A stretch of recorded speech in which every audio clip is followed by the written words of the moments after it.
Hello बच्चों, आइए प्रश्न को देखते हैं। तरल किरमीर नमूना फ्लूइड मोज़ैक मॉडल कोशिका झिल्ली के किन पहलुओं की व्याख्या करता है? ए.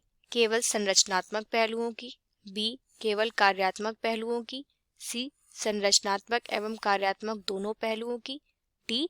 केवल झिल्ली की तरलता की। आइए इस प्रश्न की मुख्य अवधारणा देखते हैं। इस प्रश्न की मुख्य अवधारणा है फ्लूइड मोज़ैक मॉडल या फिर द्रव्य मोज़ैक मॉडल। आइए इस प्रश्न का उत्तर देखते हैं। प्लाज्मा झिल्ली या कोशिका झिल्ली द्रव्य मोज़ैक मॉडल को सिंगर और निकोलसन ने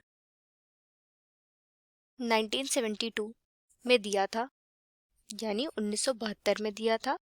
यह मॉडल कोशिका झिल्ली के संरचनात्मक और कार्यात्मक दोनों पहलुओं के बारे में बताता है। जैसे यह कोशिका झिल्ली पारगम्यता और झिल्ली की सतह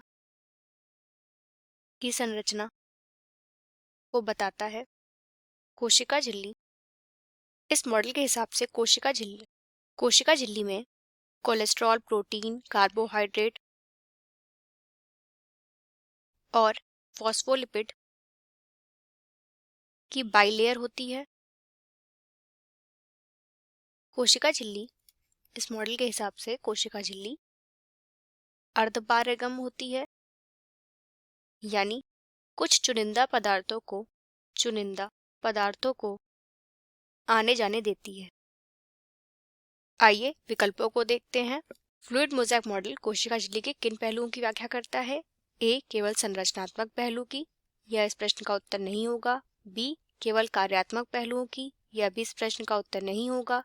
सी. संरचनात्मक और कार्यात्मक दोनों पहलुओं की, यह इस प्रश्न का सही उत्तर है। डी. केवल झिल्ली की तरलता की, यह भी इस प्रश्न का उत्तर नहीं होगा। इस प्रश्न का सही उत्तर है विकल्प सी। आशा करते हैं आपको यह प्रश्न समझ आया होगा। धन्यवाद।